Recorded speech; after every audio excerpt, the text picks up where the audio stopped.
I stayed silent while the applause thundered around me. Every hand in that crowded university auditorium clapped for the new graduates for their success, their future, and among them stood my son, Ethan Hill, tall and confident in his gray suit, the one his fiancée's mother had given him. My heart was supposed to burst with pride. After all, I had waited 30 years for this moment. 30 years of mending torn clothes under dim light, of threading needles through sleepless nights, of sewing dreams out of fabric and hope. But that morning, pride and heartbreak sat side by side inside me, refusing to let each other go. I clutched the bouquet of white tulips I'd bought at dawn, Ethan's favorite flowers since childhood. I'd stood outside the shop before it even opened, begging the florist to let me in. The petals had to be perfect. No scratches, no bruises, no flaws. My son deserved only the best. I even wore my navy blue dress, the same one I'd sewn for my niece's wedding. It wasn't fancy, but it was mine. I'd embroidered the collar myself and sprayed a little lavender perfume, the cheap kind that always made me feel braver than I really was. When I arrived at the auditorium, I took my seat in the third row close enough that he could see me the moment he walked in. I wanted him to look my way, just once, and know that I was there, as I always had been. A seamstress, a widow, a mother who had worked herself raw to put him through school. The ceremony began. Laughter, chatter, camera flashes all a blur. My fingers pressed into the stems of the tulips so tightly that my nails left little half-moon marks in my palms. Then I saw him. Ethan, my boy, my miracle. He looked handsome, more than handsome, in that gray Armani suit. His shoulders straight, chin lifted, his eyes sharp and confident. I almost called out to him. My lips parted, my hand rose slightly, the way a mother's hand always rises when she's too proud to stay still. But he didn't look at me. Instead, I saw her Cassandra Blake walking behind him, every inch of her elegance deliberate. Her beige silk dress shimmered under the lights, her hair pulled into a perfect bun, her jewelry subtle but loud in its message. Money never has to prove itself. Her smile was the kind of smile that knows it has already won. I felt the sting in my chest before I even understood why. Ethan paused, turned slightly, and for one fleeting second, our eyes met. That heartbeat of recognition, mother to son, soul to soul, it was there. But then he turned away. Then came the words that would split my world in two. Cassandra said with false modesty, "Ethan, your mother is right there." And my son, my flesh and blood, smiled faintly and said, "I know, but she embarrasses me." Just like that, the bouquet trembled in my hands. The applause, the laughter, the chatter, all of it faded into a thick, suffocating silence. I couldn't breathe. My face burned, my heart ached, and my eyes blurred with tears I refused to let fall. Around me, people kept talking, smiling, adjusting their jackets as if nothing had happened. Because to them, nothing had. Only to me. "You embarrass me, Mom." The words rang in my head like a cruel echo, over and over again. I looked down at the tulips, perfect white petals that suddenly seemed too fragile, too pure for this ugly world. I wanted to ask him, embarrassing how? Because I wear handmade clothes? Because my hands are rough from honest work? Because I took the bus here while they arrived in black sedans? But I said nothing. I swallowed it like I had swallowed every insult before, quietly, gracefully. Cassandra's perfume drifted past me, expensive, imported, arrogant. Her daughter Chloe, Ethan's fiancée, followed behind, waving to the crowd like royalty. The three of them, Cassandra, Chloe, and Ethan, looked like a picture from a lifestyle magazine. And there I was, a mother with calloused hands, sitting alone in the third row, clutching a bouquet that was starting to wilt. The ceremony went on, but I didn't hear a thing. My ears buzzed, my pulse roared, and my thoughts tangled into a single burning question. When did my son stop being mine? By the time Ethan took his seat on stage, I'd already decided something. I didn't stand. I didn't clap. I didn't wipe my tears. Instead, I reached into my purse and touched the white envelope inside. Smooth, heavy, powerful. That envelope held the invitation that would change everything. He didn't know it yet, but before that day was over, Ethan Hill, the boy who said his mother embarrassed him, would learn what real shame felt like. I sat there, staring straight ahead, a faint smile curling at the edge of my trembling lips, because I, too, had been invited to that ceremony. Not as a mother, not as a seamstress, but as an honoree. And for the first time in a long, long while, I felt something burn inside me again. Not pain, not sadness. Resolve. If you want to know what was inside that envelope, and how everything turned around, stay with me. Because what came next will make your heart race the same way mine did, the day the whole world finally saw who I truly was. 2.5 years earlier, everything still felt simple, the kind of simplicity that fools you into thinking it will last forever. Ethan had just turned 23, full of energy and dreams. He worked part-time at a coffee shop, studied late into the night, and called me every evening just to say, "Love you, Mom." I lived for those calls. Then one afternoon, he came home glowing. "Mom," he said breathless, "you'll never believe who I met." Her name was Chloe Blake, a name that would later come to taste like poison on my tongue. He had met her at a friend's graduation gala. "She's different," he told me. "Elegant, confident, but down to earth." I remember smiling, pretending to be as excited as he was. Mothers always hope the person their child loves will be kind. For the first few weeks, Chloe seemed harmless enough, even sweet. She came over for dinner once, bringing a small box of pastries from a French bakery. She complimented the curtains I'd sewn, said she loved the vintage vibe. She called me Miss Hill instead of Margaret, polite but distant, as if I were an acquaintance, not the woman who would soon be her fiancé's mother. Still, I wanted to believe she cared for Ethan. I told myself I was being overly cautious. I had no idea that Chloe was just the opening act, the bait for something far more dangerous. Because where Chloe went, her mother Cassandra Blake always followed. I first met Cassandra that following spring. Ethan called me, voice bubbling with excitement. "Mom, Chloe's mom wants to meet you. She's taking us to lunch in Bellevue. Isn't that nice?" Nice. That was the word he used, as if niceness couldn't sometimes wear a silk dress and smile like a knife. The restaurant Cassandra chose wasn't just fancy, it was intimidating. White tablecloths, champagne glasses even at noon, waiters who said, "Madam," like a challenge. I wore my floral blouse and brought a jar of homemade peach jam, a simple gift, from one mother to another. When we arrived, Cassandra was already seated. She stood to greet us, the kind of woman who had perfected every movement, the tilt of her chin, the placement of her hands, the pause before her smile. "Margaret Hill," she said in a voice smooth as satin. "Ethan has told me so much about you." "Thank you," I said, offering the jam. "I made this myself. It's a family recipe." She took it with 2 fingers, smiled politely, and set it beside her untouched water glass. How quaint. From that moment on, I knew what kind of woman she was, the kind who wore politeness like perfume. Powerful, intoxicating, and designed to suffocate. The lunch was a performance, and I was the uninvited act. "So, you're a seamstress," Cassandra said with that same sweet, poisonous tone.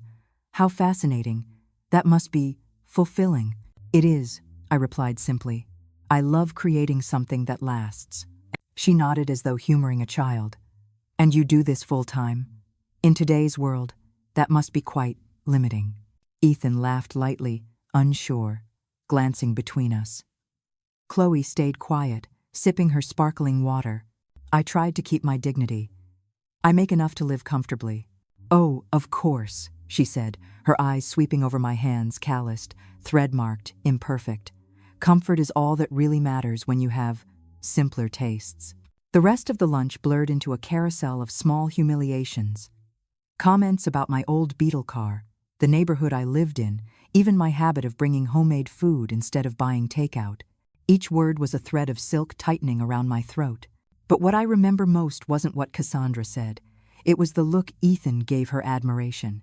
That was the first time I saw my son look at another woman with the kind of respect he used to reserve only for me. From that day, Cassandra became a fixture in his life. She invited him to dinner parties, introduced him to business people, and sent him tailored shirts, because first impressions matter. He started using her phrases: networking, social presence, professional image. My Ethan, who once stayed up late fixing my sewing machine, started caring more about designer suits than honest work. I'd call him to remind him to eat dinner, and he'd answer distractedly, "I'm at Miss Blake's, Mom. She's teaching me about presentation." Presentation. That word haunted me. One evening, He came home after a dinner at Cassandra's penthouse and frowned at the living room. "Mom, don't you think it's time we got rid of this old sofa? And the plastic tablecloth? They look outdated." I smiled, though I felt the knife twist.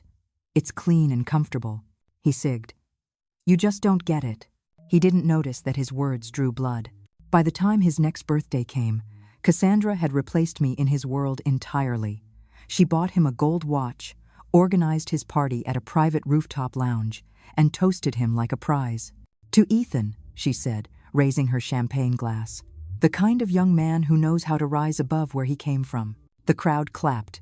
Ethan smiled, and I, standing in the corner with my homemade cake, realized that where he came from meant me.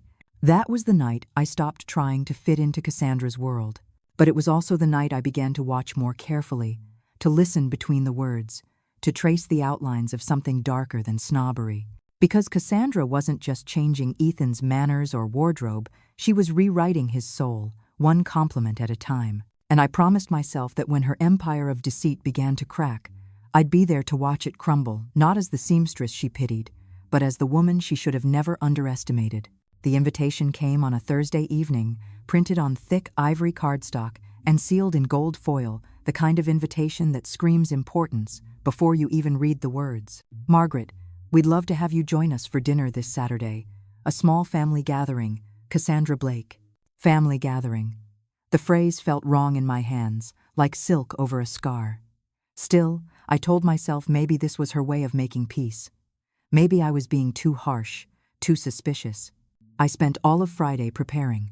I wanted to bring something warm, something human, so I made Ethan's favorite chicken pot pie with buttered crust and thyme. It was the dish that always made him smile as a boy, the one I baked when he brought home good grades or scraped his knee and needed comfort.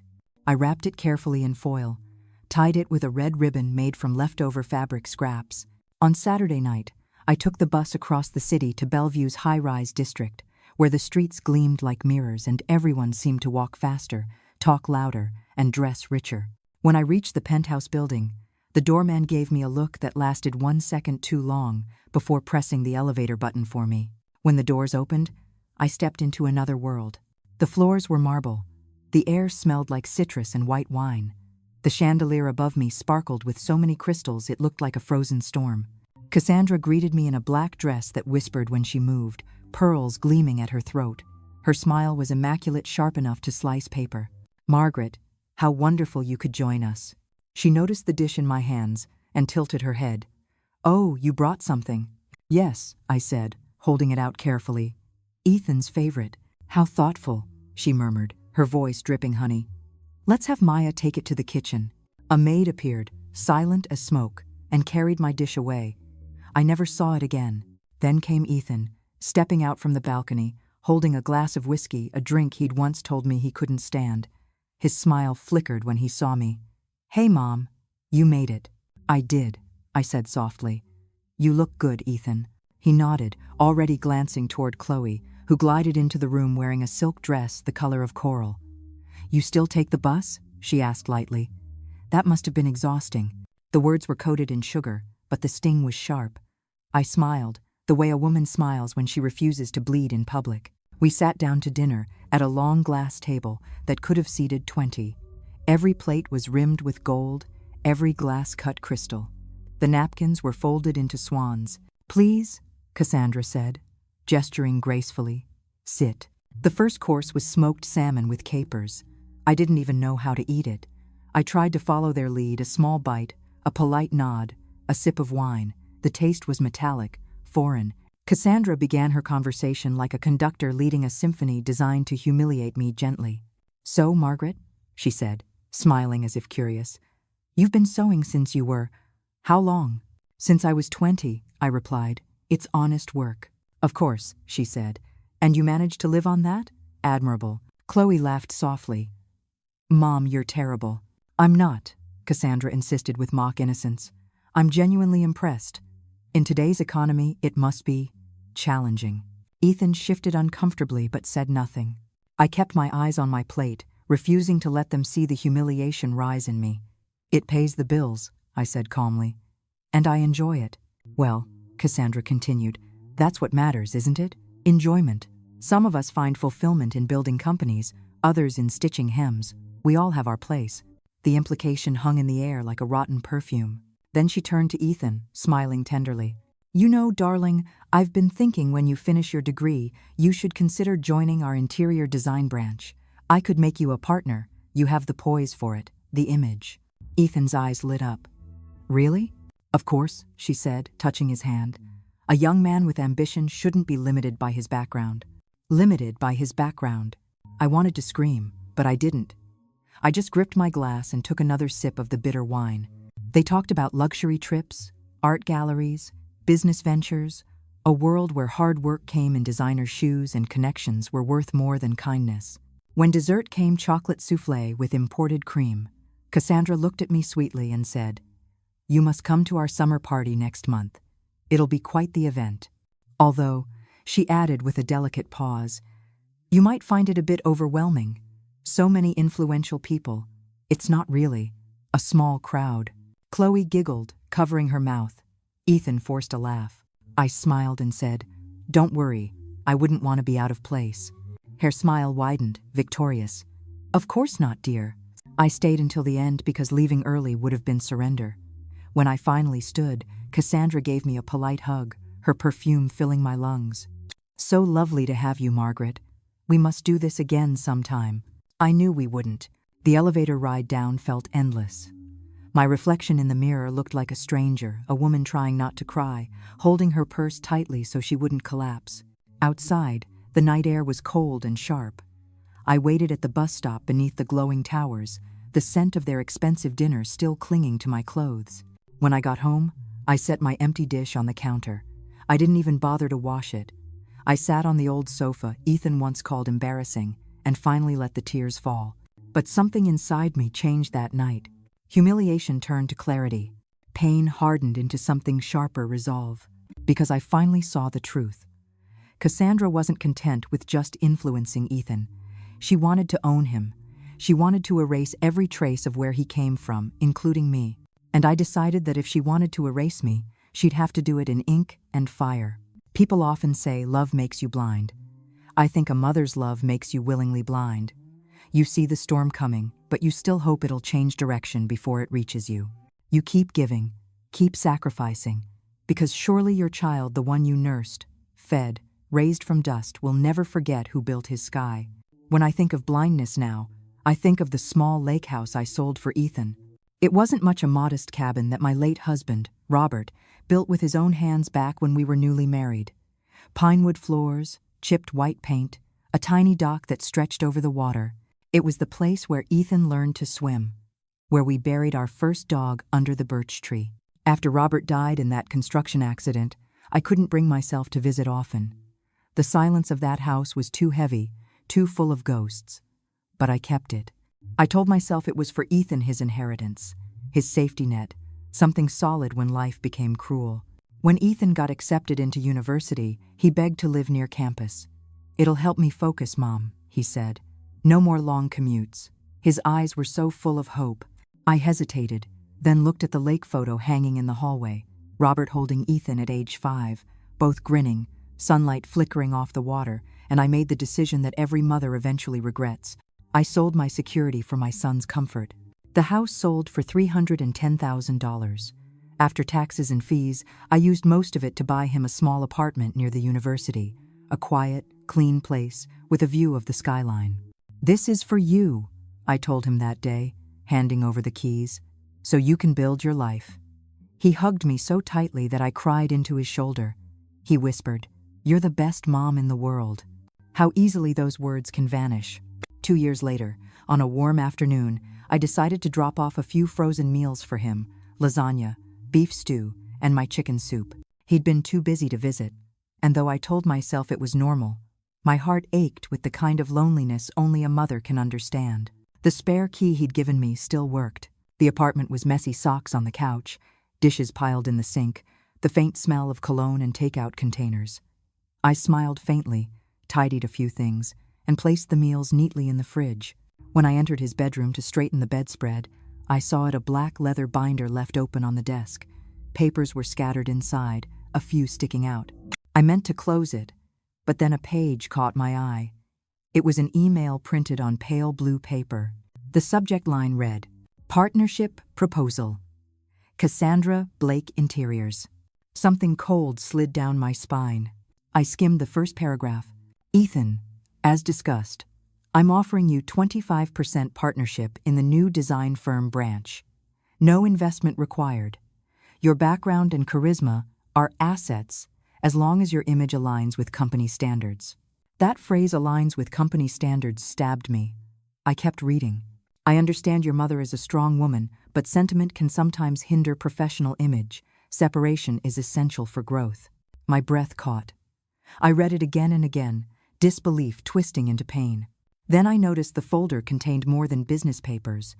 There were printed screenshots of text messages between Chloe and Cassandra. Chloe: "Mom, Ethan's mother dropped by again with food." Cassandra: "That woman doesn't understand boundaries. She needs to let go." Chloe: "He still feels bad for her." Cassandra: "Pity doesn't build futures. When she's gone, he'll inherit her house. We could sell it and get that SUV you wanted." My knees nearly buckled. My hand flew to my mouth. When she's gone. They were talking about my death like it was a business transaction. Another note followed a wedding budget, written in Chloe's handwriting. Venue, $80,000. Dress, $35,000. Honeymoon in Santorini, $140,000. Mom will cover all as long as Ethan signs the prenup and keeps emotional distance from limiting influences. Limiting influences. That's what they called me. I sat down on the edge of his bed, shaking. The silence of the apartment felt unbearable. I could hear the hum of the refrigerator, the faint echo of my own heartbeat. I didn't know whether to scream or sob. My son, the boy I had raised from nothing, had handed his life and my dignity to strangers who measured worth by fabric labels and family wealth. But then another emotion surfaced, colder, steadier, stronger: clarity. I took out my phone and started snapping photos of every document, every message, every number. My fingers trembled. Some shots came out blurry, but I didn't stop until I had them all. When I finished, I slid everything back exactly where I'd found it, zipped the binder, and stared at it for a long moment. I realized that the son I'd loved had become a man who could live with my erasure. That night, I rode home on the bus as the sun set behind the skyline, gold fading to gray. The photo of Robert and Ethan at the lake flashed in my mind. I had sold that house for my son's dream. Now I wondered if I'd sold it for my own destruction. When I got home, I didn't cry. I sat by my sewing machine instead, the hum of its motor filling the silence. I looked at the photos on my phone, the proof of their greed, and whispered to myself, they don't know who they're dealing with. Because I might have been a seamstress, a widow, a simple woman, but I was also a mother who had learned to sew strength out of pain. And I wasn't done stitching my story yet. It's strange how life hides its greatest turning points in ordinary moments. For me, it began 15 years ago with a broken sewing machine and an overdue electric bill. Back then, I was drowning not in water, but in worry. The machine that paid for Ethan's school books had stopped working, and the repairman quoted $850. I didn't have it. My savings were a whisper, my clients were late to pay, and the only thing louder than my fear was the ticking clock on the kitchen wall. One afternoon, desperate to find more work, I took a bus into the city to deliver a box of uniforms I'd stitched for a high school gym teacher. The address led me to the Community Development Center at the University of Washington, a place I'd never been. I must have looked lost because a man in a charcoal blazer and round glasses stopped mid-hallway and smiled kindly. "Are you looking for someone?" he asked. "Yes," I said, clutching the box. "Miss Jacobs. I'm dropping these off for her." He gestured down the hall. "Right this way. I'm Alan Reeves." That name, I didn't know it then, but it would come to define the next chapter of my life. When we reached Miss Jacobs's office, she opened the box, lifted one of the shirts, and gasped. "These are perfect, Margaret. Look at this stitching. It's better than the suppliers." Alan examined one seam closely, nodding with quiet admiration. "You've been doing this long?" "Over 15 years, I said, a bit shyly. "You ever thought about teaching it?" he asked. I laughed. "Teaching sewing? Who would want to learn from me?" He smiled gently. "You'd be surprised. We run a program here for women trying to rebuild their lives, some escaping abuse, some new immigrants, some just looking for work. We need someone who understands both the craft and the struggle. He handed me his card. Come back tomorrow, just to observe. The next morning, I did. That small classroom, filled with mismatched sewing machines and women with stories heavier than their hands, became my sanctuary. At first, I volunteered twice a week, teaching them how to mend, hem, and create small things: tote bags, curtains, aprons. They called me Miss Hill, and every time one of them smiled after finishing a piece, something inside me healed too. After a few months, the class grew. Alan secured funding for new equipment, and the center became a real workshop. I was hired part-time, then full-time. My paycheck was modest, but it carried pride, not pity. Over the next decade, that little sewing class transformed into Threads of Hope, a project that helped over 300 women learn to earn their independence. There was Marta, who escaped a violent marriage and opened a tailoring shop in Tacoma. Grace, a widow who began making baby clothes and eventually sold them online. Yelena, a refugee from Ukraine who cried the first time someone paid her for her work. Each of them carried a story stitched with pain, but together we turned those stitches into survival. I never told Ethan about any of it. He was in high school then, busy with soccer and friends, too young to understand that his mother wasn't just mom, but also Miss Hill teacher, mentor, builder of futures. Maybe I stayed silent out of humility, maybe out of fear, or maybe because I knew he already saw me as someone ordinary, and I didn't want to break that illusion even if the truth was far more extraordinary. 12 years passed before the program won its first award.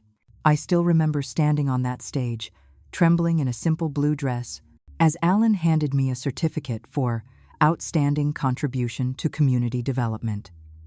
The audience applauded politely, strangers who didn't know the weight behind those words.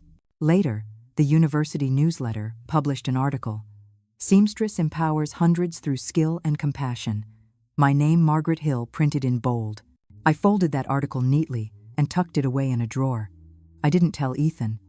He was applying for internships then, trying to network, always busy.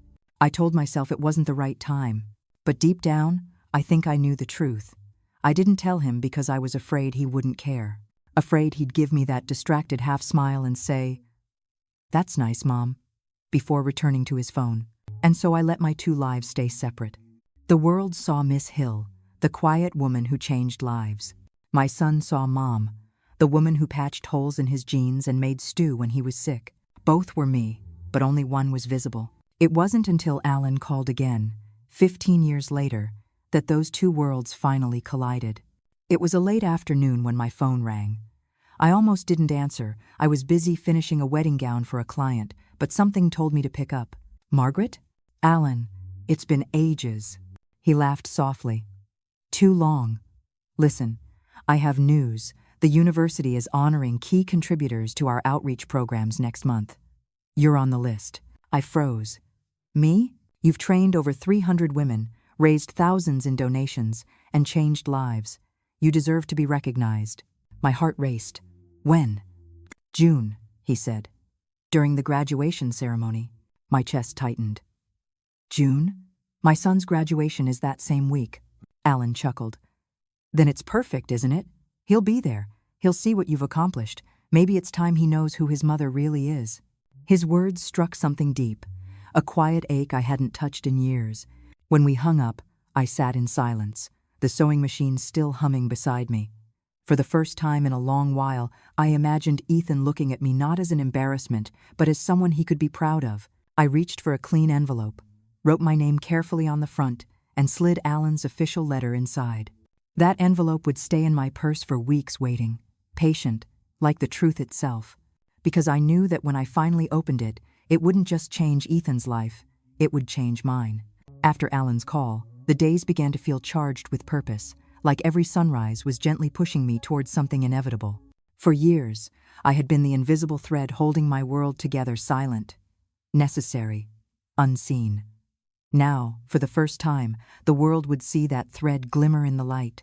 I placed Alan's letter on my kitchen table and read it until I could recite every word. The University of Washington honors Margaret Hill for her exceptional contribution to community development through the Threads of Hope program. Ceremony, June 16th, during the graduation commencement. The same ceremony where my son would graduate. The same stage where I had planned to sit quietly, clap politely, and fade into the background. Fate, it seemed, had different plans. I folded the letter and slipped it into a white envelope, which I kept in my purse like a secret weapon soft to the touch, but powerful enough to change everything. For the first few days, I told no one.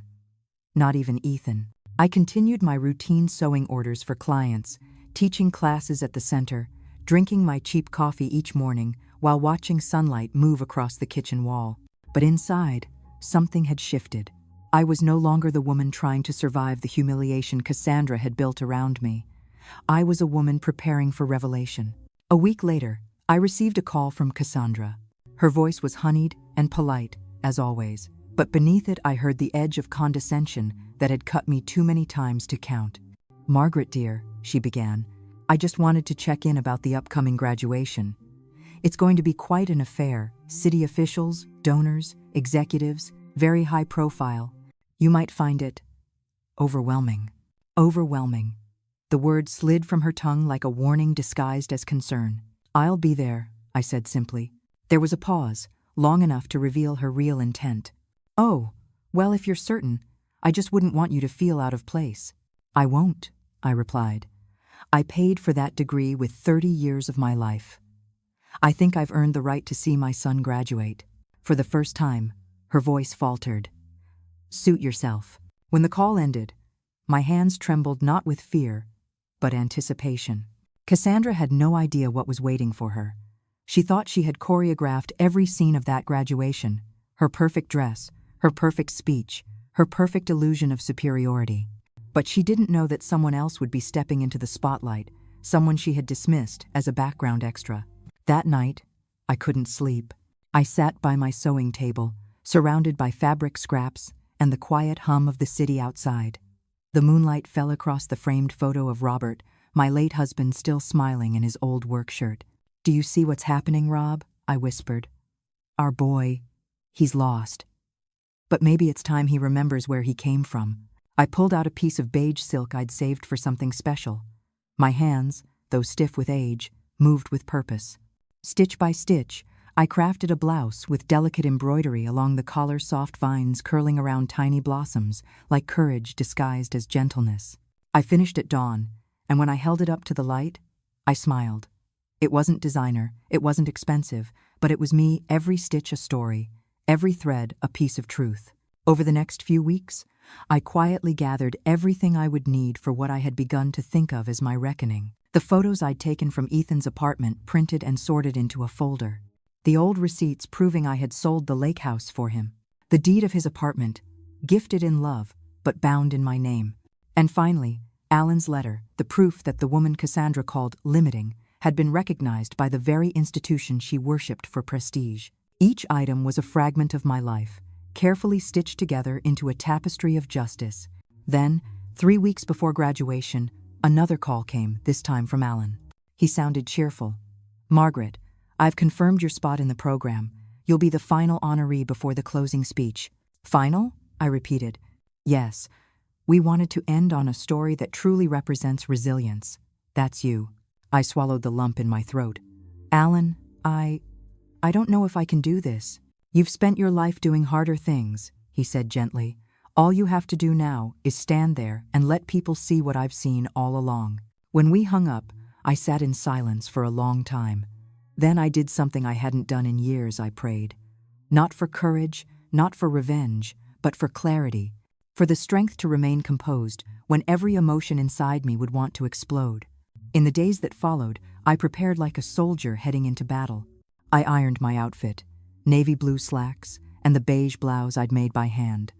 I polished my faux pearl necklace, the one Robert had given me on our last anniversary. He used to joke, "They're not real pearls, but you are." I practiced my small smile in the mirror, not meek, not bitter, just calm. The smile of a woman who knows her worth doesn't depend on anyone's validation.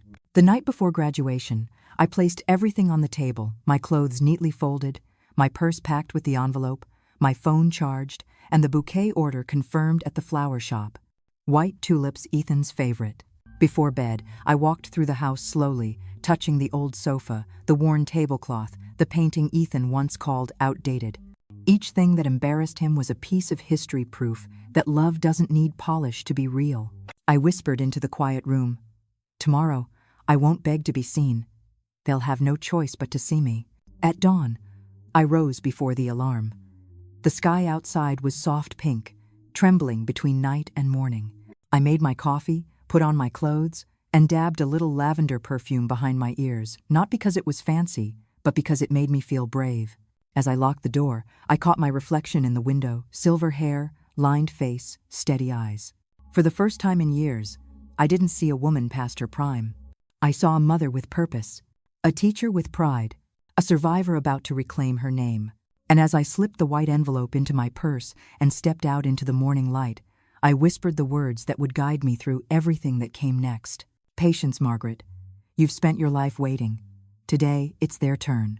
3 weeks before the ceremony, when the tulips were beginning to bloom outside my window, I received one more call from Cassandra.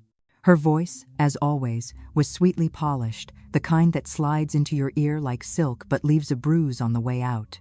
"Margaret, darling," she said, drawing out the darling like a subtle mockery. "I've just spoken with the event coordinator for the graduation. There will be media coverage, photographers, local officials, donors. It's going to be quite the spectacle." I didn't respond. I let her fill the silence. People like Cassandra hate silence. "I thought of you," she continued. "You've always preferred more intimate gatherings. Crowds like that can be rather overwhelming, don't you think? Perhaps it might be more comfortable if you watched the live stream instead." There it was, the velvet-wrapped knife. I smiled faintly, though she couldn't see it. "Thank you for your concern, Cassandra, but I'll be attending. My son is graduating. I wouldn't miss it for the world." Her tone cooled instantly. "Suit yourself, then. I just wouldn't want you to feel out of place." "Don't worry," I said, voice steady. "I'm very used to being out of place. It never stopped me before." There was a pause long enough to make me imagine her expression tightening. "Of course," she finally said. "Well, I'll see you there."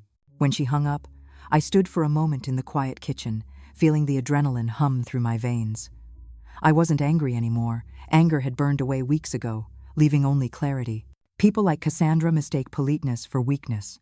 They build empires of image and believe no one will ever challenge them, especially not someone who takes the bus, mends torn sleeves, and smells faintly of lavender and starch. But they always forget. People like me endure. And endurance is a kind of power they'll never understand. That evening, I went through my folder again, sitting at the table under the warm yellow light of the kitchen lamp. I arranged each document in careful order, like a story written in evidence rather than words. The deed of Ethan's apartment, signed in my name, proving I had bought it with the sale of Robert's lake house. The screenshots of Cassandra and Chloe's messages, the ones where they discussed selling my home after I died, and how pity didn't build futures. The partnership proposal, with its poisoned clause about maintaining a professional image through emotional distance. Alan's invitation letter, embossed with the university seal, recognizing my 12 years of community work. 4 chapters of a story Cassandra didn't know existed, one that would rewrite everything she thought she controlled. I slid all the papers into a blue binder, the same brand and color as the one I had found in Ethan's apartment. A small, deliberate symmetry that made me smile. Revenge wasn't my language. But truth was something I spoke fluently. The next morning, I stopped by Simone Lee's office. Simone had once been one of my sewing clients, a sharp young woman who'd bought her first suit from me when she couldn't afford a store-bought one. 10 years later, she was an attorney with her own law firm downtown. She greeted me warmly. "Miss Hill, it's been too long." "I need advice," I said, placing the folder on her desk. Her expression softened when she saw the documents. She flipped through each page silently, her eyes darkening with every paragraph. When she finished, she sat back and let out a low whistle. "This," she said quietly, "is cruelty dressed as sophistication." I gave a sad smile. "That's Cassandra Blake." Simone tapped the apartment deed. "You gifted this to Ethan?" "Yes. I sold Robert's property to buy it. It was my wedding promise that I'd leave something solid for our son." She nodded slowly. Under Washington state law, A gift from a parent can be revoked in cases of severe ingratitude, especially if the child participates in actions that demean or endanger the parent. Revoked? I repeated softly. Yes, Simone said. You could reclaim ownership. Everything. Legally. But I'll ask you one thing before I draft the papers. Do you truly want to? Because once you do, it'll change everything between you and Ethan. I stared at the folder, my reflection faint in the glass surface of her desk. I don't want revenge, Simone. I just want them to know I could. That I'm not the weak woman they think I am. Her lips curved into a quiet, knowing smile. Then you'll have it not revenge, but leverage. She spent the next hour preparing documents, her fingers flying across the keyboard while I sat still, breathing in the faint scent of paper and printer ink, the scent of justice taking shape. When she finished, she slid the folder back to me. Keep these safe. When you're ready, one signature is all it takes. As I stood to leave, she placed a hand on mine. Margaret, I know women like Cassandra. They believe power is about control. But real power? She smiled. Real power is staying calm while they panic. That night, I walked home, under the amber glow of streetlights, the folder pressed against my chest. I didn't feel old anymore. Or small. Or ashamed. I felt like a woman who had spent decades quietly building something stronger than money or status dignity. When I reached my little house, I placed the folder beside my purse, right next to the vase of fading tulips. I whispered to myself, 3 weeks. 3 weeks until the graduation. 3 weeks until Cassandra learned that some storms don't announce themselves. They simply arrive sudden, unstoppable, and cleansing. In the mornings that followed, I returned to my sewing center as if nothing had changed. The women there, my students, my friends worked around the tables, chatting and laughing. None of them knew what I was planning. I didn't tell them, but every stitch I sewed into fabric became a heartbeat of preparation. Every hem a silent countdown. And each evening, when I closed the center, I'd pass by the framed photo in the hallway, the one Alan had insisted on hanging after our first award ceremony years ago. It showed me surrounded by 20 women holding certificates, all smiling, all proud. Beneath it, a brass plaque read, Threads of Hope, founded by Margaret Hill, a woman who stitched courage into every life she touched. I'd never looked at it for long before. That week, I did.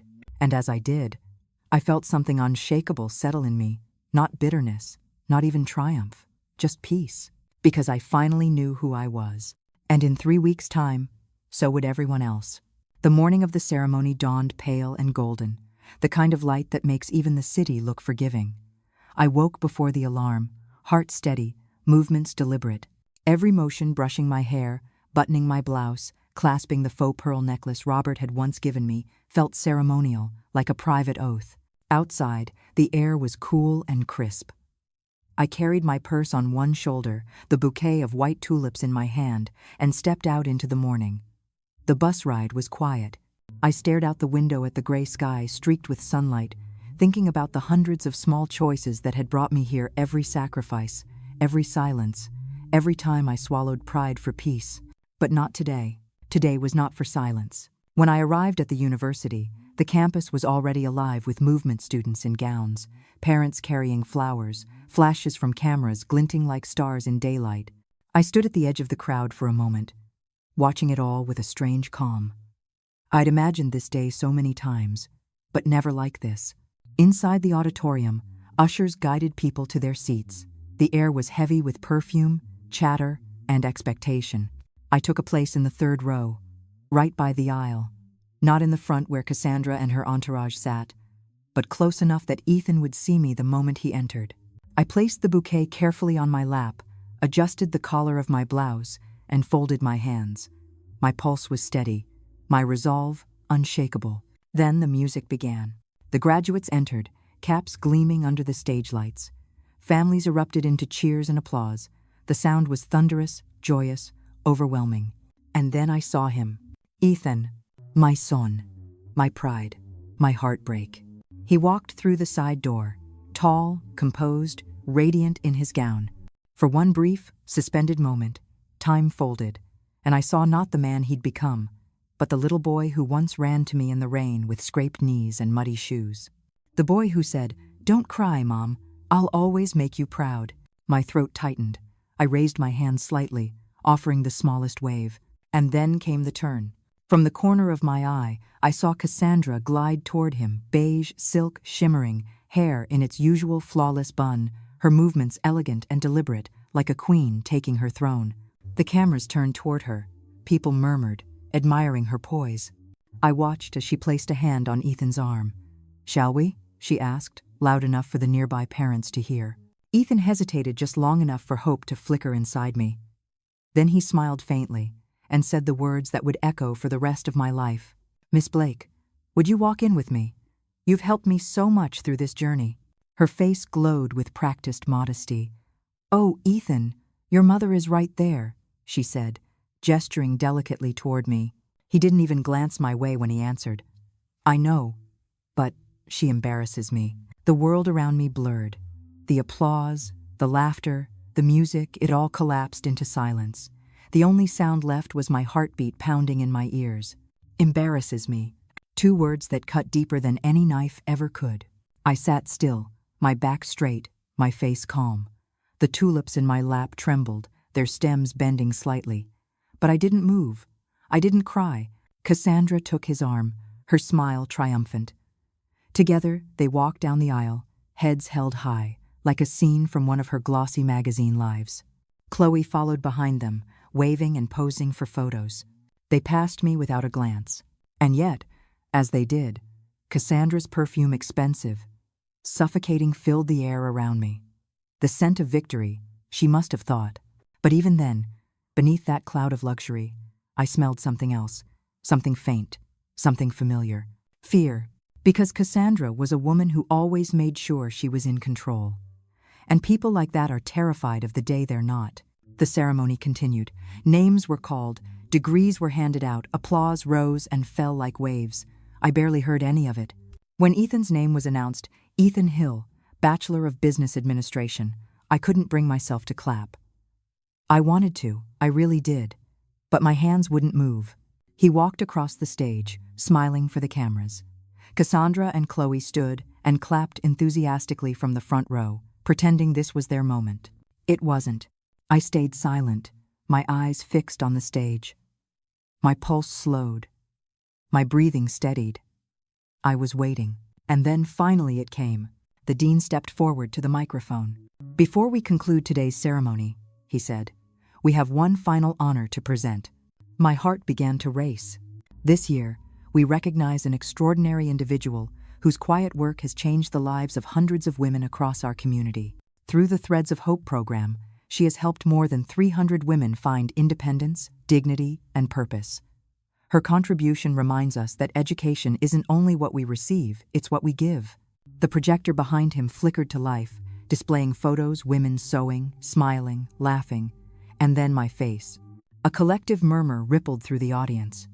I felt it like wind against my skin. "Please join me," the dean continued, "in honoring Margaret Hill for her outstanding contributions to community development." The room fell still. For a moment, I couldn't move. I sat frozen, hands gripping the bouquet. It was Alan who finally broke the silence, calling from the stage with a warm smile. "Margaret, come up here. You can't hide this time." A few people turned, looking for me. Someone pointed. Then, slowly, the applause began, hesitant at first, then building, swelling, rising until the entire hall was on its feet. I stood. My legs trembled, but I walked. Each step down that aisle felt like a lifetime, years of work, humiliation, sacrifice, and love all compressed into a single walk toward the stage. I passed the second row. Ethan stood there pale, eyes wide, mouth slightly open. Cassandra's expression shattered into something brittle and tight. Chloe looked like she might vanish into her seat. I didn't look at them again. Alan met me at the stairs, his smile warm and proud. "You deserve this more than anyone," he whispered as he guided me onto the stage. The dean handed me a plaque, gold letters glinting beneath the lights. "Margaret Hill, for excellence in community education and empowerment." The applause roared again, echoing through the auditorium. Cameras flashed. Somewhere in the front row, Cassandra's face burned behind her perfect smile. Alan leaned into the microphone. And because we believe extraordinary work deserves extraordinary opportunity, the university is awarding Margaret Hill a full scholarship for a master's in social enterprise leadership. For a second, I forgot to breathe. The room erupted. When I turned, I saw Ethan still standing, his diploma limp in his hands, tears glimmering in his eyes. He wasn't clapping. He was just staring at me. And for the first time in years, I saw recognition there. Not pity, not shame, recognition. I smiled at him, small and steady, then turned back to the microphone as the dean asked, "Would you like to say a few words?" My hands trembled as I took the mic. I looked out at the sea of faces, all watching, all listening. "I've spent my life sewing," I began softly. "Not just fabric, but hope, one stitch at a time. And if there's one thing I've learned, it's that dignity doesn't come from wealth or titles. It comes from honest work and from loving without conditions." The audience fell silent. "Every thread we weave connects us," I continued. "Sometimes we're torn, sometimes we fray, but with enough patience, enough courage, we can mend anything, even the things we thought were lost." My gaze found Ethan again. "Thank you for seeing me today, truly seeing me." When I stepped back, the hall erupted again.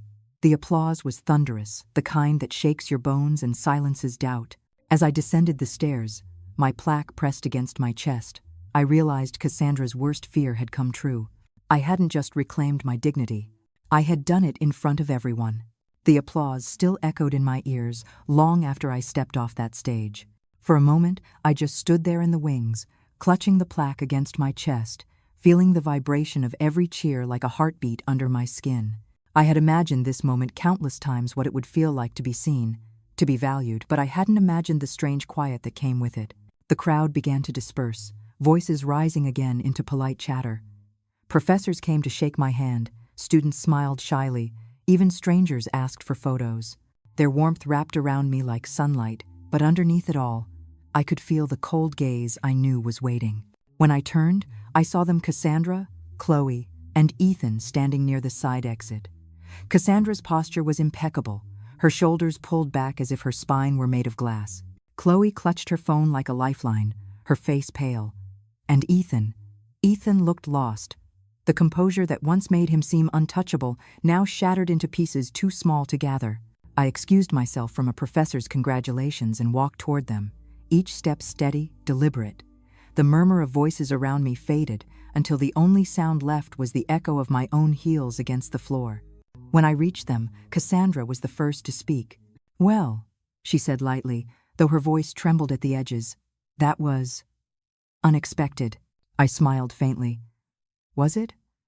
It's funny, you seem like the kind of woman who always checks the guest list twice." Her mask flickered, then reassembled. "You must be proud. What a surprise for everyone. Though, of course, it would have been nice if Ethan had known in advance. He might have prepared a proper acknowledgement." Ethan opened his mouth, but I raised a hand. "It's all right." He acknowledged me plenty. Cassandra's jaw tightened. "You're misunderstanding." I reached into my purse and pulled out my phone. "No," I said quietly. "For the first time, I understand perfectly." The screen glowed with the photos I'd taken, the partnership proposal, the text messages, the blue binder full of their plans. I held it up just long enough for Cassandra and Chloe to see their own words in print. Her face blanched. "Where did you—" "From the apartment I bought for my son," I said, "with money from the home my husband built with his bare hands, the home you planned to sell after I was gone." Chloe gasped, a sound between shock and shame. Cassandra recovered quickly, straightening her shoulders. "You violated his privacy. That's illegal." I took a slow step closer. "So is conspiring to profit from someone's death. But don't worry, I'm not pressing charges." I let my voice drop to a whisper. "Yet." Ethan's face crumpled. "Mom," I turned to him. "No, you'll listen now. I spent years stitching your life together, every meal, every tuition payment, every night I stayed awake worrying while you dreamed about success. I gave up everything for you, Ethan. And when you finally had the chance to look at me with pride, you chose shame instead." He swallowed hard, tears filling his eyes. "I didn't know." "You knew," I interrupted, my tone calm, almost gentle. Maybe not the words they used, but you knew what kind of world you were letting them build around you. You liked how easy it made things. You liked how she called you darling while she erased the woman who made you. He dropped his gaze to the floor. Cassandra tried to interject again, but I turned back to her, the calm in my voice now razor sharp. You built your empire on appearances, Cassandra. You taught your daughter to value people like accessories. But you made one mistake. You underestimated the woman who doesn't need your approval. Her smile vanished. For the first time since I'd met her, Cassandra Blake looked unsure. You think this little speech changes anything? She said coldly. People like me don't fall, Margaret. We adapt. I tilted my head. Then adapt to this because I have legal counsel ready to revoke the apartment deed for severe ingratitude. One signature, and everything I gave him returns to me. Ethan's head snapped up. Mom, please. I looked at him for a long moment. I haven't signed it, I said softly. Not yet, but I could. And you'll remember that every time you think about the cost of choosing people like her over me. The silence that followed was deafening. Even Cassandra didn't move. Finally, she huffed a brittle laugh. You wouldn't. You're too sentimental for that. I smiled a slow, quiet, dangerous smile. No, Cassandra. I'm just patient. I've spent a lifetime waiting for respect. I can wait a little longer to take back what's mine. Then I turned to Ethan, my voice softening. You told the world I embarrassed you, but today, the world saw who truly should be ashamed. Cassandra's hand twitched toward Chloe's arm. Come, dear, she said sharply. We're done here. They walked away without another word, their heels clicking against the floor like a retreating army. For a moment, Ethan and I stood alone in the echo of their departure. He looked smaller than I'd ever seen him, just a man stripped of his illusions, holding a diploma that suddenly meant nothing. He took a hesitant step forward. Mom, I'm sorry. I don't even know where to start. You don't, I said quietly. Not yet. Right now, words would be too easy. Go live with what you've done for a while. Let it burn enough to mean something.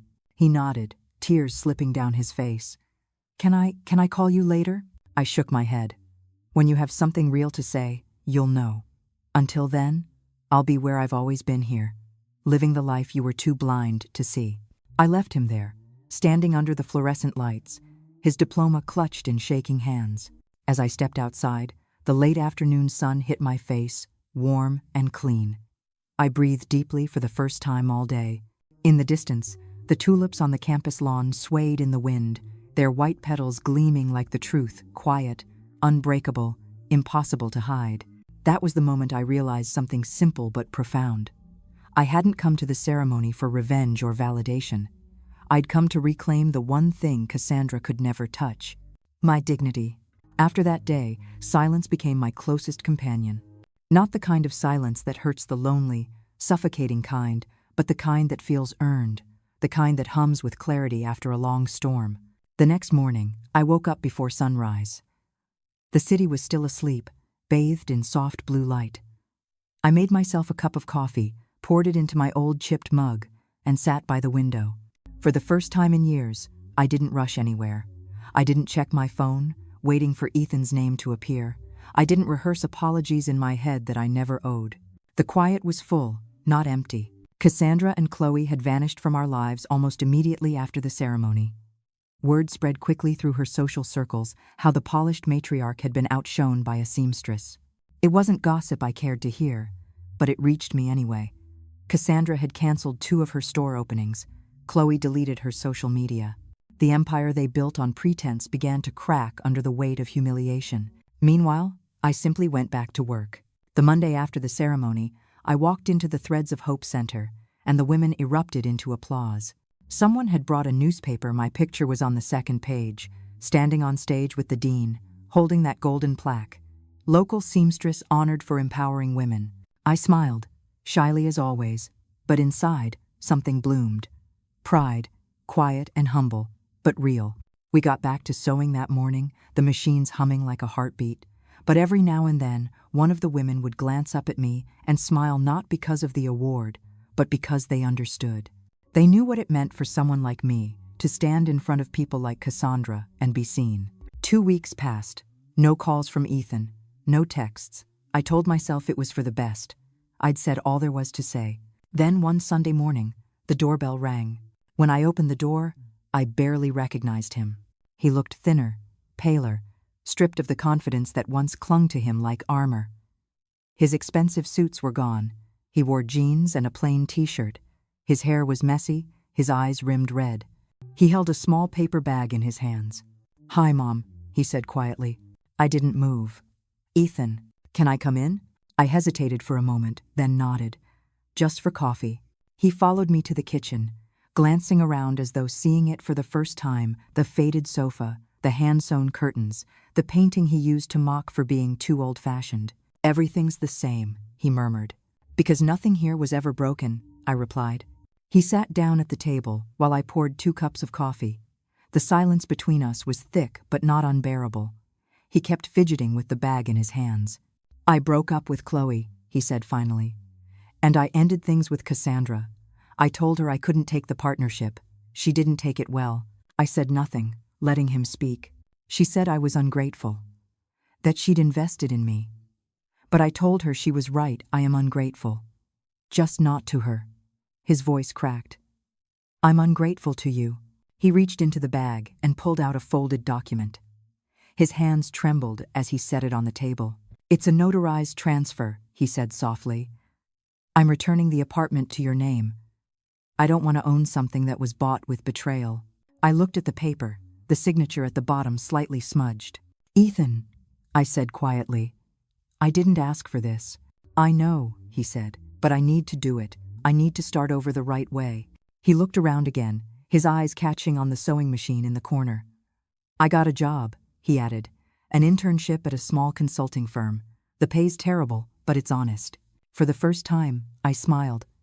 "Honesty pays better than you think." He gave a small laugh. It was the first sound of warmth I'd heard from him in years. "Mom," he whispered, "can you ever forgive me?" I studied him, the slump of his shoulders, the shame in his eyes, the boyish fragility beneath all that guilt. For a moment, I saw the child he used to be, the one who once cried when he broke his toy car because he didn't want me to be disappointed. "I already did," I said softly. "But forgiveness isn't the same as forgetting. You'll have to earn your way back, not through words, through actions." He nodded, swallowing hard. "Tell me what to do." I took a deep breath. "Every Sunday, you'll come here for lunch. No excuses. And once a month, you'll volunteer at Threads of Hope. You'll help the women there organize supplies, listen to their stories. You'll see what real strength looks like." His eyes filled with tears. "I can do that." "Good," I said, sipping my coffee. "Then start by washing your cup when you're done." He blinked, startled, then laughed a quiet, broken laugh. "You're not going to make this easy, are you?" "Nothing worth keeping ever comes easy." He stood, washed both our cups, and dried them carefully. When he set them back on the counter, I saw something in him I hadn't seen in a long time. Humility. As he headed for the door, he turned and asked, "Mom, can I come for lunch next week?" I nodded. "You'd better. I'll be making your favorite stew. Don't be late." He smiled a real smile this time and left. I watched him walk down the street until he disappeared from view. The sun filtered through the window, glinting off the golden plaque on my wall. The house felt different then, not larger, not smaller, just right.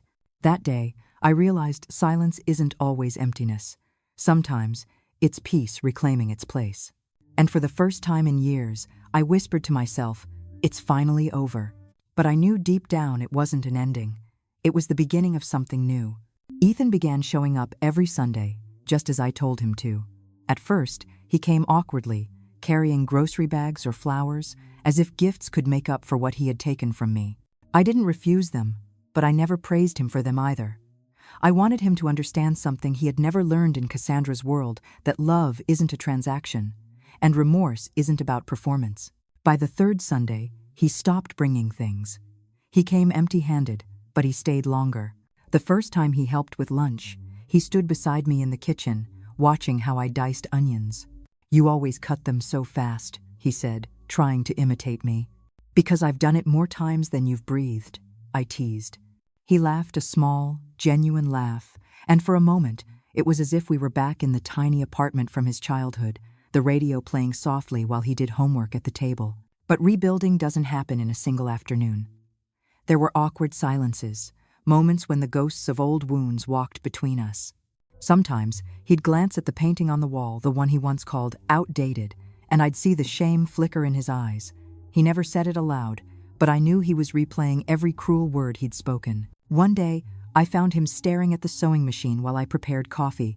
"You really taught all those women?" he asked. "I did," I said. "And they taught me too." He looked down, thoughtful. "Can I see the place? The center?" I hesitated, then nodded. "You can come next weekend. We could use help organizing fabric donations." That Saturday, he came early. He dressed simply, wearing jeans and a white shirt, sleeves rolled up. When we arrived at Threads of Hope, the women were already there cutting fabric, chatting, laughing. Some of them recognized him from the news, from that day, but no one treated him differently. "This is my son, Ethan," I said quietly. They smiled politely, then handed him a pair of scissors and pointed to a stack of fabric rolls. "You're on cutting duty," one of them said with a grin. He blinked, clearly not used to taking orders, but he nodded and got to work. By lunchtime, his hands were sore and his fingers covered in lint. He looked up at me, sweat on his forehead, and said, half laughing, half exhausted, "How do you do this every day?" "It's not the hands that keep you going," I said, passing him a glass of water. "It's the heart." Something changed in him that day. Over the next months, he came with me regularly. He learned the names of the women Marta, Grace, Yelena, the ones whose stories had become the backbone of my life. He listened to them talk about survival, rebuilding, small victories that looked like miracles.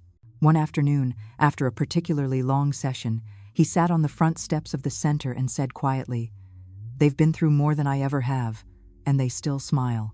"That's because pain teaches gratitude," I replied. "Entitlement teaches nothing." He nodded, staring at the horizon. "I wish I'd understood that sooner." "You do now," I said gently. Our Sundays became a ritual: coffee, lunch, conversation. Sometimes we laughed, sometimes we cried. Slowly, piece by piece, the wall between us began to crumble. One Sunday, after finishing his meal, he said, "Mom, I've been writing something. I think people should know your story. Not just about me, but about everything you've built." "I didn't build it for recognition," I said. "I know," he replied. "That's what makes it worth sharing." He showed me the draft on his laptop. It was a post-long, heartfelt, unpolished. He wrote about the woman he had once been ashamed of, the one who had worked in silence, and how he finally learned what real success meant. "I was blind," he wrote. "My mother taught me that dignity is louder than luxury." When he finished reading it aloud, the house was quiet. My throat tightened. "Do you want me to post it?" he asked softly. I took a deep breath. "If it's the truth, yes." He hit publish. The post went viral within days. Tens of thousands of people shared it. Comments poured in, strangers thanking him for his honesty, mothers saying they cried, sons saying they understood their own parents better now. Ethan read every comment, humbled, overwhelmed. "I didn't know people cared so much about stories like ours," he said. "They care," I replied, "because pain speaks a universal language, and healing does too." Cassandra and Chloe disappeared completely from the public eye soon after that. I didn't celebrate it. Life had already punished them, in the way it punishes all who build towers from vanity quietly, slowly, through irrelevance. But I did feel something shift in me, not victory, not vengeance, peace. A few weeks later, Ethan stood at the door of the sewing center, watching me instruct a group of new women. When I finished, he said, "You know, I used to think success was about climbing. Now I think it's about returning." I smiled, touching his arm. "That's a lesson most people take a lifetime to learn. You just learned it the hard way." He chuckled softly. "You wouldn't let me learn it any other way." "No," I said, "because real lessons don't come cheap." He laughed again, this time freely, and I realized the bitterness between us had finally dissolved into something gentler understanding. When we walked home that evening, the air was warm, the streets quiet, and for the first time in a long while, he slipped his arm through mine, just like he used to when he was a boy. And I thought maybe redemption doesn't always roar. Sometimes it just whispers. I'm home. 6 months after the graduation, the rhythm of life had finally settled into something steady and kind. Ethan had grown into his new routine: long hours at the consulting firm, weekends at Threads of Hope, and Sundays at my kitchen table. He no longer checked his phone mid-conversation, no longer rushed through meals, and sometimes he even stayed long enough to help with the dishes without being asked. The change wasn't dramatic. It was quiet and consistent, like the slow mending of a tear in fabric. You could still see the seam, but the strength was there again. One Sunday afternoon, as he set 2 steaming cups of coffee on the table, he said, "Do you ever think about the graduation day, Mom?" I smiled faintly. "Every day. Does it still hurt?" I thought about that. Not anymore. It's like an old scar, sometimes I notice it, but it doesn't ache. Pain fades when you stop feeding it. He nodded thoughtfully, sipping his coffee. "I think that day saved me. It broke everything I thought I knew about the world." "And what do you know now?" I asked. He smiled. "That a woman with calloused hands can be the strongest person in the room." I laughed softly. "Took you long enough." He grinned, but then his expression softened. "I've been saving up," he said. "I want to buy something." "What is it?" He hesitated. "A small space near downtown. I want to open a cafe. Not a fancy one. A quiet place where people can read, talk, and maybe host workshops for the women from Threads of Hope. We could sell handmade crafts, too." For a moment, I just looked at him, my son, who once thought humility was weakness, now dreaming of something built on kindness.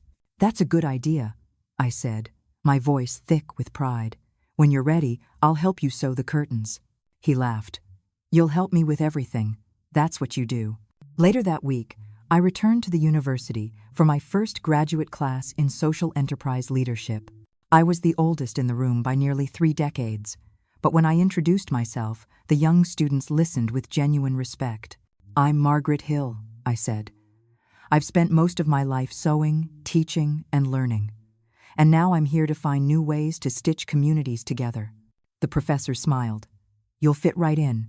I walked out of that classroom with my heart lighter than it had been in years. The campus that once held so many painful memories now felt different, like the past had been rewritten not by vengeance, but by grace. When autumn came, the Threads of Hope Center expanded. Donations increased after Ethan's story spread online. More women joined. We opened 2 new training programs, one in digital embroidery, another in small business accounting. At the opening ceremony, Ethan stood beside me, helping cut the ribbon.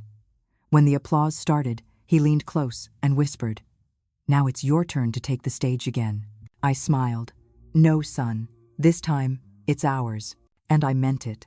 One evening, as twilight settled over the city, Ethan came by unannounced. He looked tired but happy. I was sitting on the porch, watching the purple flowers Robert had planted years ago, the ones that somehow bloomed every season, no matter how harsh the winter. Ethan sat beside me, silent for a while. Then he said quietly, "I finally understand what you meant that day when you said dignity isn't begged for." "And what does it mean to you now?" I asked. He looked out at the fading light. "It means you teach people how to treat you. You don't plead for it. You live it." I smiled and took a sip of my coffee. "Good. Because you'll need that lesson when life tests you again." He nodded.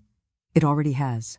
When I turned to him, he smiled the kind of smile that said he was finally comfortable being my son again, without pretense or shame. A few weeks later, he surprised me with a gift, a framed photo. It was from the graduation day, taken by one of the university photographers. I hadn't even known it existed. It showed me on the stage, holding the plaque, surrounded by applause, but in the corner of the frame, barely visible, was Ethan, standing, hands clasped, eyes filled with tears. "I asked for a copy," he said quietly. "I want to remember what real pride looks like." I touched the photo gently. "Keep it," I told him. "That moment belongs to both of us." He shook his head. "No, Mom, it belongs to you." I hung it beside Robert's picture, above the old painting Ethan once called embarrassing. Now, when I looked at that wall, I saw a story told in 3 frames: love, loss, and redemption. That night, as I lay in bed, I thought about everything that had happened, the humiliation, the storm, the healing. I realized something simple but profound. Forgiveness isn't about erasing the past. It's about freeing yourself from it. Cassandra and Chloe had built their lives on appearances, but I had rebuilt mine on truth. And truth, no matter how quietly it walks, always outlasts the noise. The next morning, while watering the flowers, Ethan called from the kitchen. "At least let me do the dishes, Mom." I laughed. "You can, but don't break my favorite mug this time." He laughed back. The house echoed with a warmth I hadn't felt in decades, the sound of family healing. As I stood there, watching sunlight spill across the petals, I thought of all the women who had sat at sewing machines just like mine, stitching their way through heartbreak into strength. I realized that maybe life isn't about the things we lose or gain, it's about what we decide to keep. And I chose to keep my peace, my son's laughter, and the unshakable truth that I had never been the one who should feel ashamed. Have you ever had to rebuild love after it broke? Tell me in the comments your story might help someone else find their way home. If you believe in resilience, compassion, and second chances, stay a while, because sometimes the quietest stories are the ones that heal the loudest wounds.